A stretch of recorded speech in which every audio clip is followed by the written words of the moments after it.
Изумрудное озеро – любимое место отдыха Дины Султановой. Только в этом году оно больше похоже на мусорный полигон, говорит женщина. Повсюду бутылки, стекло, пластиковая посуда и остатки еды. Конечно, неприятно отдыхать среди мусора, потому что мы сами периодически мусор собираем, где можем. Непонятно, почему люди всегда оставляют мусор там, где отдыхают. В воскресенье казанцы выложили эти ужасающие фотографии. На берегу нет и клочка без мусора. По словам отдыхающих, такая картина здесь все лето. Здесь мы давно уже купаемся, наверное, лет 20-25, рядом живем. Разные времена были. В одно время не убирались, потом стали убирать. Вот последние годы убирается, но плохо убирается. Люди не увозят с собой.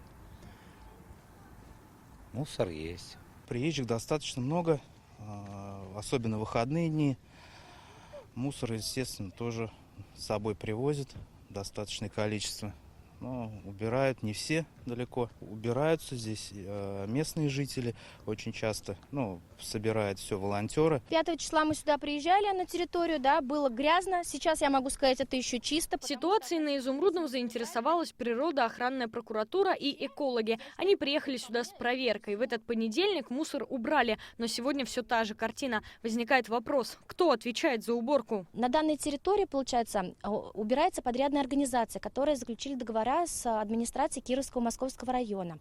В адрес лица, допустившего нарушения, а также собственника земельного участка будет дано предостережение на ликвидацию несанкционированного складирования отходов. Мы обратились в администрацию Кировского и Московского районов. Название подрядной организации, которая занимается уборкой этой территории, они по непонятным для нас причинам не называют, хотя должны быть заинтересованы в скорейшей ликвидации изумрудной свалки. Подрядная организация, закрепленная за данной территорией, ежедневно осуществляет уборку и вывоз мусора в соответствии с заключенным контрактом. Тем не менее, мусор продолжает скапливаться из-за большого наплыва отдыхающих, которые, к сожалению, часто оставляют его в несанкционированных местах. Местные жители в ежедневности уборки сомневаются, и сама система не располагает к чистоте. На территории всего одна урна. Этого явно недостаточно для популярного места отдыха. Сегодня во время съемок работники подрядной организации мусор убирали, но не везде. Оказалось, компания отвечает только за часть территории. То, что вот за этой вышкой мы не убираем, там уже не наша область.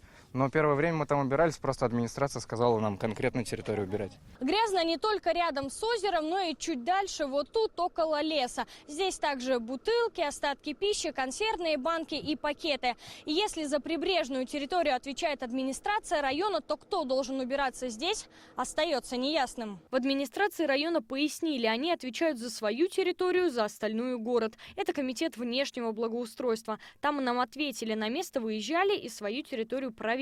Говорят, у них чисто. Но мы сегодня не нашли их чистую территорию. Почему здесь нет мусорных площадок? Кто и на какой территории Изумрудного должен ежедневно убираться? В этих вопросах предстоит разобраться природоохранной прокуратуре. Иначе озеро получит новое название, совсем неблагозвучное. Алена Струминская, Алмаз Зидинов, ТНВ. Казань.